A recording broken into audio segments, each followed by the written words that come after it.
Hello, third grade. All right, this video is your chapter 12 review on division and also covering division with tens. At the end of this lesson, you will have two new work text pages. Recently, what you've been doing is you have been going back over those work text pages and doing any review pages that you had not finished yet. And today you will have new work text pages and a new assigned review page to do. Once you have those review pages done, those will be taken back to the school for you to do, so that Mrs. R can start getting those graded, since she was the one who taught you most of this chapter. Okay, so we're gonna go ahead and jump right in to division with tens. So first of all, I want you to tell me. We're gonna start. I hope you guys can see this okay enough. I wish I could zoom on the front camera, but I can't. I want to start right here with this first equation. 70 divided by 10. Before you space out and tell me the answer, I want you to say out loud wherever you are, participation. I want you to tell me which is the dividend in this equation. I'm just gonna get rid of these.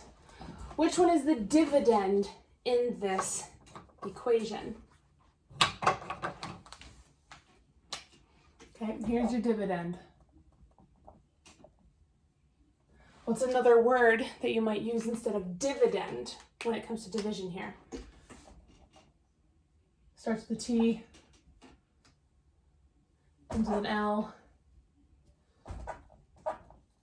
Your total, your dividend is your total with division. Remember, you're starting with something big and breaking it down into smaller pieces. If it was multiplication or addition, you're putting things together to get a bigger number.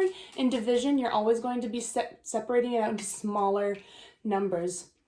So if you get an answer that's larger than your dividend, you may want to go back and check your answer. So starting with your total, starting with your dividend. Which part of this equation is your quotient?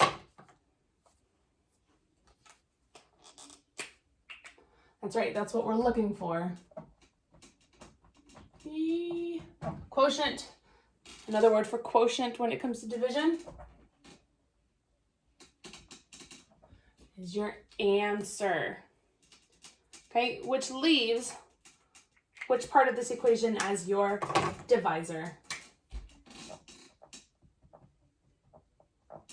Your divisor is going to be the number of sets you're dividing, or how many are in each set that you're dividing, okay? All right, now that we have that, what strategy are you going to use to figure out the quotient of 70 divided by 10? Well, a couple of things you might notice, you might notice that there's zeros in both of these. If you were to take those away and just have 7 divided by 1, well, if you have 7 things and you divide them into one group, how many objects are in that group or in that set? You start with 7, you divide them into one equal group. How many are in there? Well, it's 7. If you take a look up here, if you were to get rid of those zeros, you would just have this here. So 70 divided by 10, you could figure it out that way. Or we can skip count. Skip counting is still a very helpful strategy for you to use, okay? It's very acceptable for you to use. I'm 26 years old, and I still skip count when it comes to doing math, okay? So if we skip count from all the way up to 70, we'll see how many times it takes us to get there. So if we go 10, 20, 30, 40, 50, 60, 70, we skip counted 7 times. 70 divided by 10 gives you 7. 70 things divided into 10 equal groups would give you 7 objects in each group. Okay, if we do a next one, if we do 50 divided by 10, use that skip counting strategy. 5, 10, not 5, oh my goodness, 10, 20, 30, 40, 50. How many times did you skip count till you got to 50? 5. What if we have 100 divided by 10? Skip count. 10, 20, 30, 40, 50, 60, 70, 80, 90, 100. You skip counted 10 times to get there. Okay, so tens, you can think of it as skip counting. You may also notice since these both have zeros, if you take off one of these zeros, the total already has your answer. Same here, 100, if you take off one of the zeros, you get 10. If that's confusing, don't worry about that. Remember when it comes to tens, the important part I want you to remember when it comes to tens is to do the skip counting, okay? If you have further questions on how to do tens, leave a comment under the video and let me know, or have your mom or dad or someone send me an email about the questions, okay? Don't forget that you still can be and should be, if you've got them, asking questions. If you don't understand or if I go too fast or something doesn't make sense, okay? All right, the next strategy that we're going to be going on to is, fact families. I'm gonna have you build this fact family as we go. So the first related fact that we have, 16 divided by 8. Let's say you don't know what 16 divided by 8 is, but you can start thinking about how this might relate as a multiplication equation, okay? So if this is your total in division, where does your total number go in a multiplication equation? It goes over here at the end. Okay, if we're gonna move this 8 straight down here, something times 8 equals 16. Well, what's the other strategy you can use while you're figuring these out if you don't know what that would be? Something times 8. You can skip count 8 until you get to 16. So if you skip count by 8, you go 8, 16. 2 times. 2 times 8 equals 16. Now let's say you didn't believe me, or you wanted to double, triple check your answer. Well, then you would do 2 sets of 8. So if I have 2 sets, 1, 2, 3, 4, 5, 6, 7, 8, 9, 10, 11, 12, 13, 14, 15, 16. 2 sets of 8 equals 16. Okay, so if you know that, if you know that 2 times 8 equals 16, let's hop down here to our other multiplication equation. If 2 times 8 equals 16, what else equals 16? Think of that commutative property. Remember, the word commutative has that word commute in it, which means to move. So if you move your factors, what do you get? I hope you said 8 times 2. Okay? So if you know 2 times 8 is 16, then you know that 8 times 2 is 16. So let that multiplication help you with division. Here's the question I have for you before we fill out the rest of this. What do you know about fact families?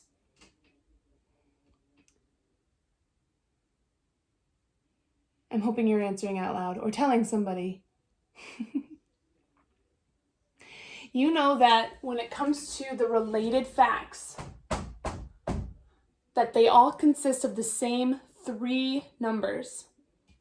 So 8, 2, 16, 8, 2, 16, 8, 2, 16. 16 divided by 8 is 2. If we have 16 objects, 2, 3, 4, 5, 6, 7, 8, 9, 10, 11, 12, 13, 14, 15, 16. We have 16 objects, and we want to divide them into 8 equal groups. Then we're going to have to put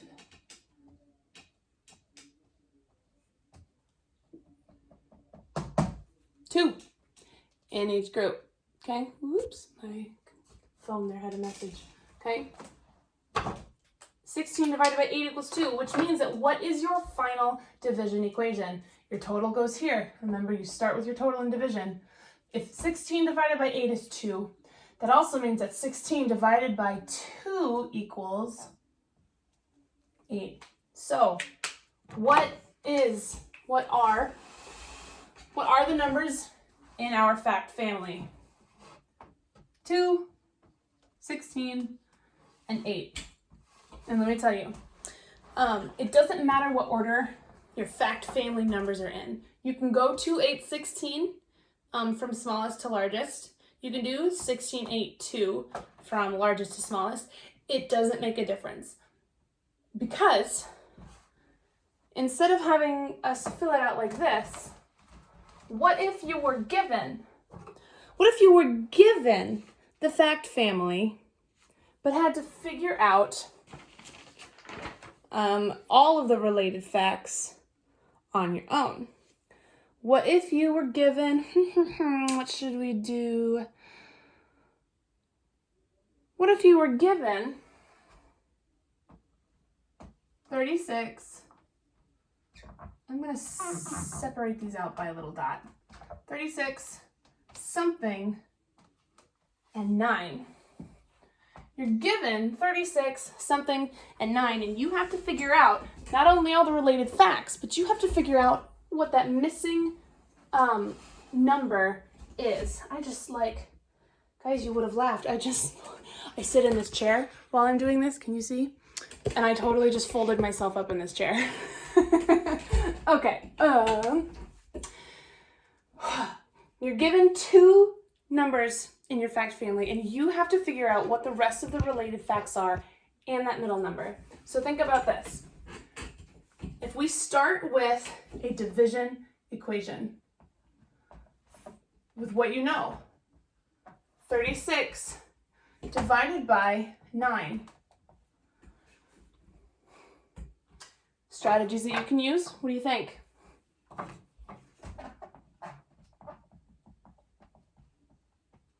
You can skip count by 9s.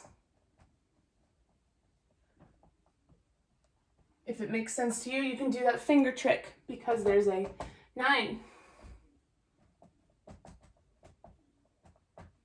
You can draw a picture. Okay? These are not the only strategies you can use. They are some of them.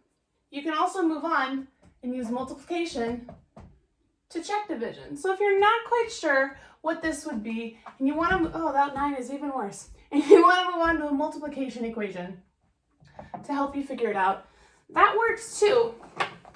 You have to use what you know, though. So it would be still something times 9 equals 36.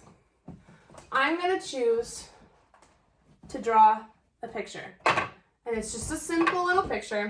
Yeah, we've used the blue. I'm going to have 9 equal sets. 5, 6, 7, 8, 9. I'm going to have 9 equal sets. And my total is going to be 36. Right? That's what I'm going for. I'm going to put one object in each set until I get to 36.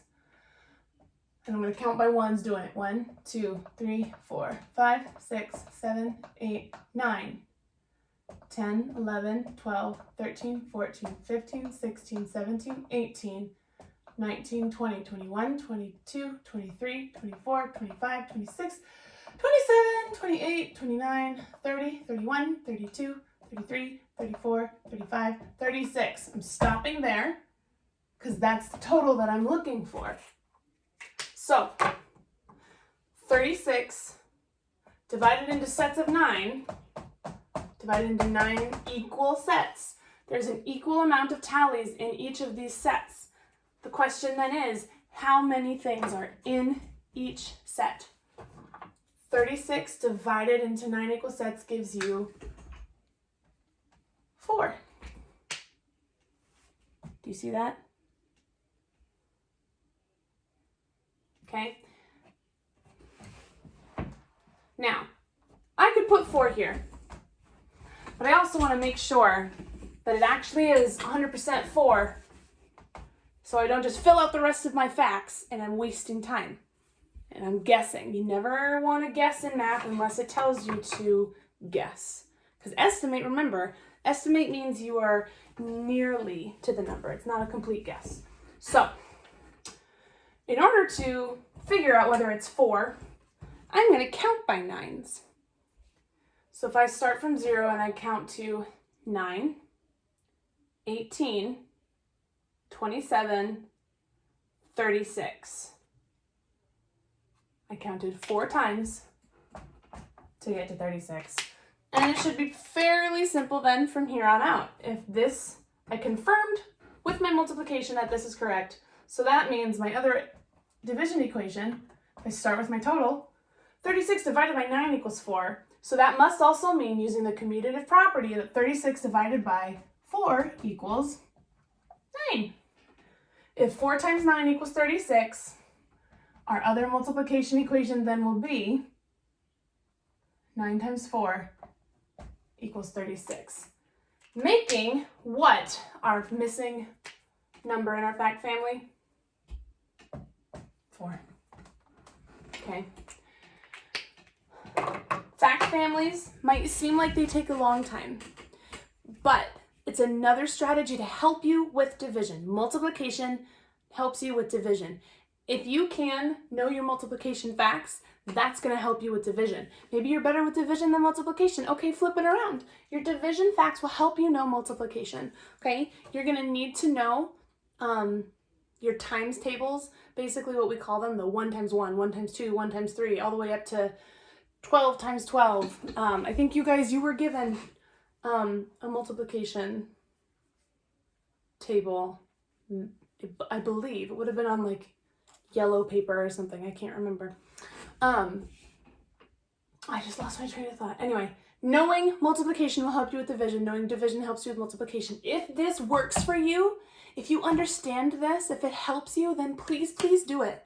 I know it takes a long time, but remember I said yesterday that even if I'd rather you take a long time to do it and get the right answer than do something quick that you don't totally understand and get the wrong answer, okay? This is about understanding. Math is never about speed, okay?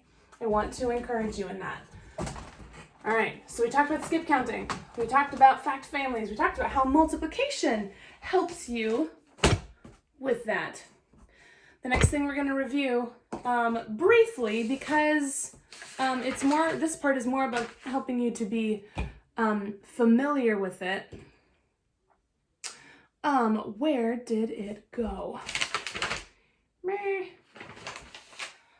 Okay, I'm going to come up with something here for you. If I have this equation,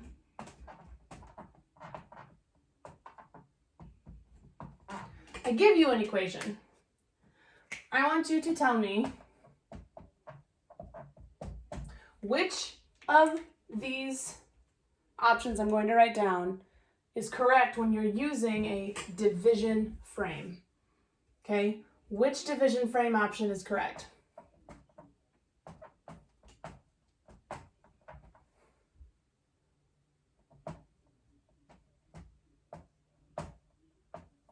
Ooh, okay, wait. I'm going to separate them out so they're bigger. Sorry.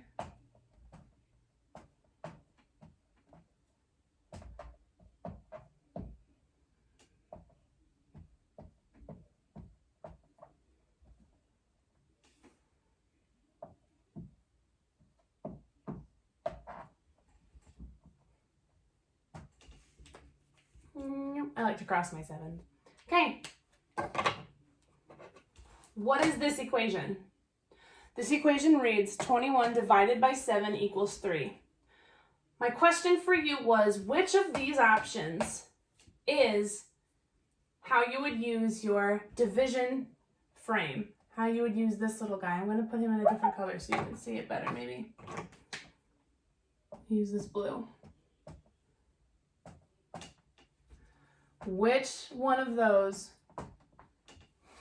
is the correct way to write 21 divided by 7 equals 3? If you said A, you're incorrect.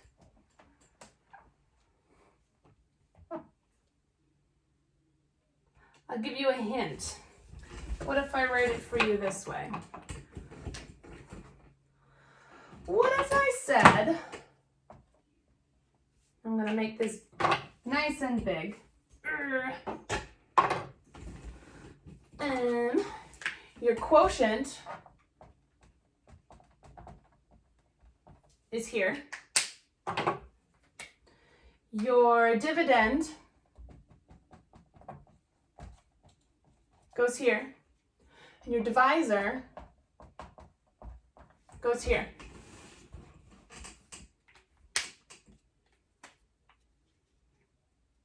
There's a visual for you.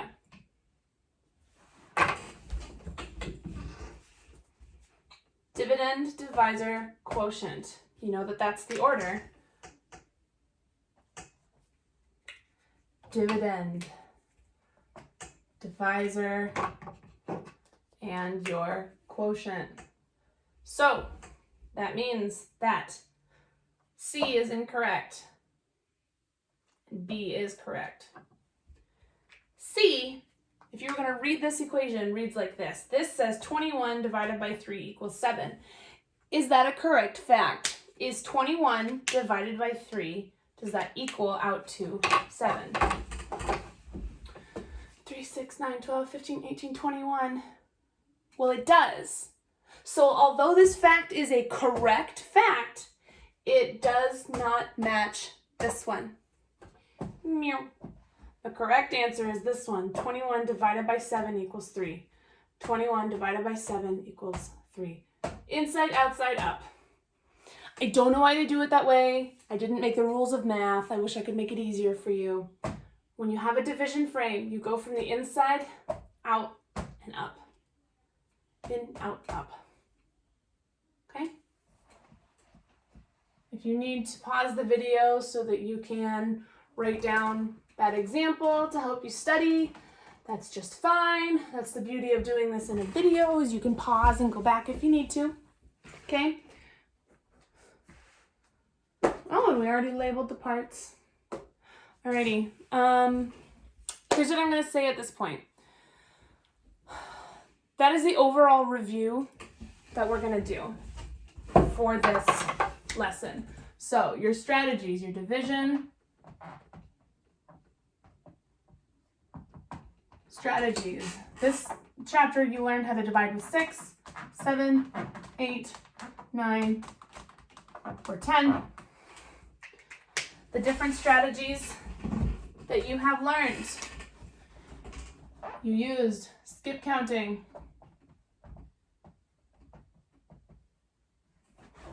which could kind of include counting on if you really need to. Okay, another strategy was our fact families.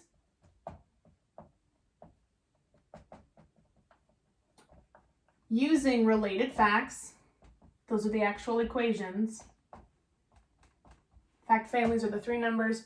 Related facts are the equations that you have. Okay, you have that finger trick, but that only works with 9s only. You can draw a picture. You can use manipulatives.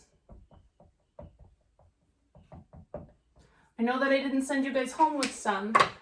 You will get some, though. We will send some of those home with you. Please don't lose them if you can help it. Different strategies that you can use. Whoa, that's a terrible line. Different strategies you can use. Okay? Your mom and dad at home may not be familiar with all of these. I hope that you are, because these are the ones that we've talked about in this chapter. And if you're learning, it means that you are at least becoming familiar with these. But if your mom and dad or whoever, another adult or someone helping you with your homework, an older person than you, how's that? If someone else in your house has taught you another way to do division that's not on the board, as long as it works every single time, some of you guys can come up with strategies but they don't work every single time. So if it's a strategy that works every single time and it's not on this board, but it helps you, then I want you to use that, okay? These are just things that we have also covered in this chapter that we've been reviewing. All very, very acceptable options, okay? All right, I'm gonna talk you through your work text page. So if you need to pause this video so that you can get out your work text, then you need to do that.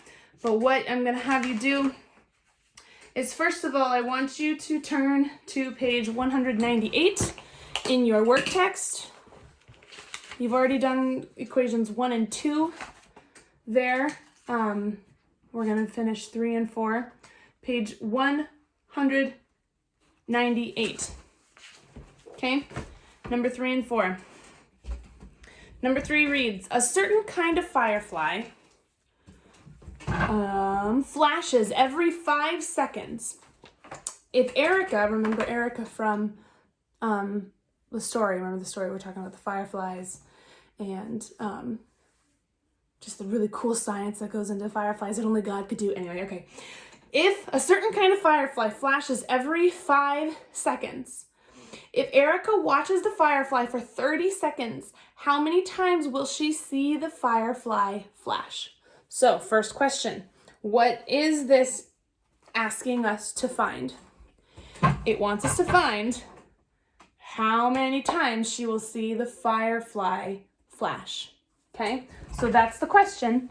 How many times will she see the firefly flash? The second question is what information? What information are you given?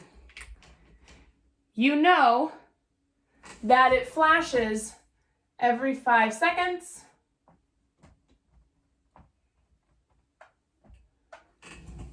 And you also know that she watched the firefly for 30 seconds.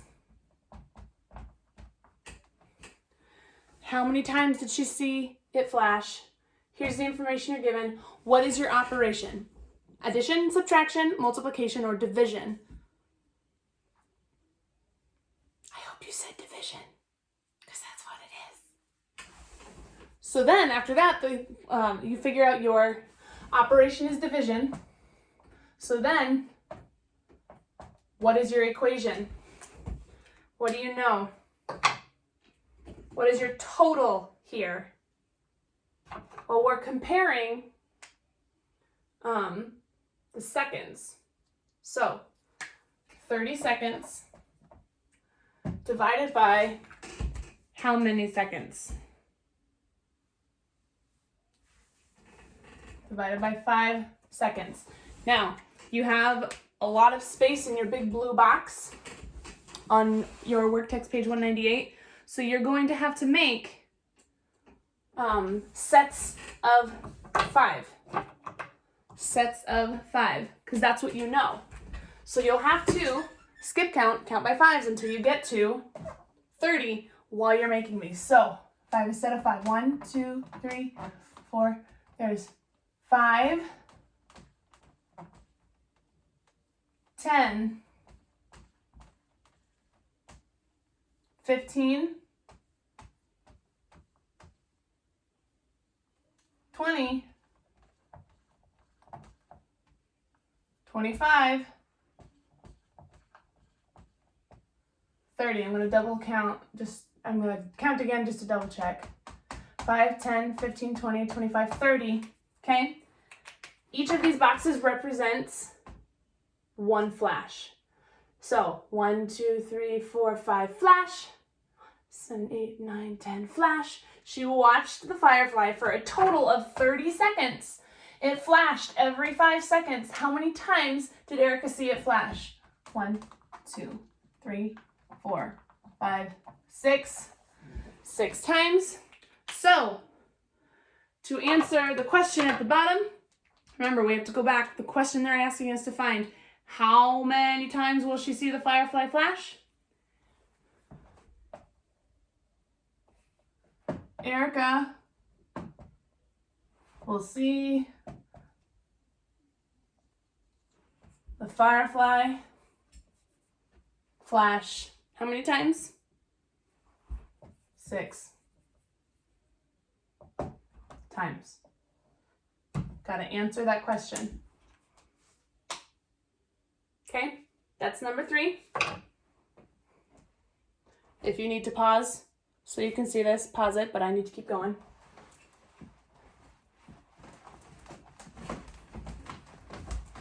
Okay, finally you have number 4.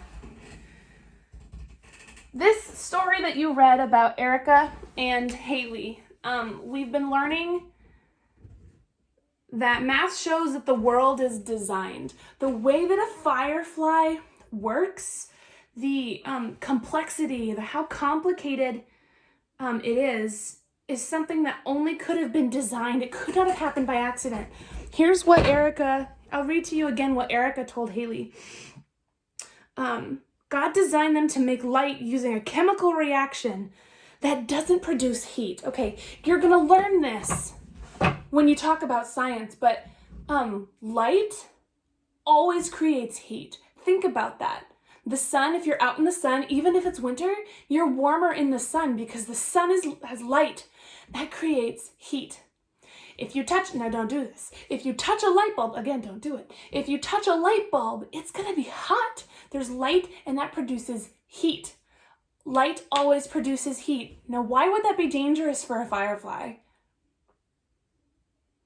It might melt, it might blow up, it might die. Any of these things could happen. There's a very, very complex chemical reaction, the way that things work together to make that light happen, and the firefly doesn't heat up. It doesn't die, it doesn't explode, it doesn't melt. That's not something that nature could have done by itself. There are gonna be people in your lives, guys, who are gonna tell you that everything in our world, all these beautiful things that God's created, space and nature, you and me and fireflies, are going to tell you that it all just kind of happened by accident over millions and millions of years. And guys, that's, although people and animals and nature have changed over the years, it doesn't mean that's not how it happened. We know, because of the Bible, we know that God created our world with his hands and with his words, and it's so amazing. So, to answer number 4, the complexity, how complicated, the complexity of the firefly shows that the world could have been designed only by God. Okay, that's your answer for number 4. Alrighty. That is your review for today. I'm gonna put up one more video talking about what's called remainders. That's something that you are not going to need to know for your test, but if you'd like to learn about that, it's in our book and we can talk about that, okay? So that's your review. Your homework for this, so once you're done watching this video, you need to do work text page 211 and 212, and then you'll have review page 207 and 208. Those review pages are gonna talk to you. Oh, actually, you guys, maybe you already have that one. Shucks, okay. The other one you have to do, if you have this done, then it needs to be 209 and 210. If this isn't done, remember, that's what we're doing this week, is helping you catch up on your review page. So if this one's done, great, move on to do this one. If this one is not done, finish this one, then you must also do this one, okay? You've got all day to do it, most of you, because most of us aren't going, you know, we're not really going to practices of any kind. I hope you're not stuck in your house. Remember, you can go outside, but I'm getting ahead of myself. All right, work text pages 211 and 212. That's going to be on your 10s. And then you've got 213 and 214. You're going to have to ask your parents about this, okay? If this is a lot for you to do, if it's a lot for you to do these, then pick the evens or odds. But you have to ask permission from your parents if that's okay for you to do. Okay, this is us covering the 10s and also covering the chapter review. But I think that this should be pretty okay for you guys to do. Okay, that is helping you divide by tens. Okay, if you have any more questions, please let your parents know or let me know. I might be able to give you a phone call and talk you through something if you need to. Otherwise, yep, go ahead and get going on that homework. The next video is going to be about dividing with remainders. Not something you're required to watch, but something you can. Okay, love you guys.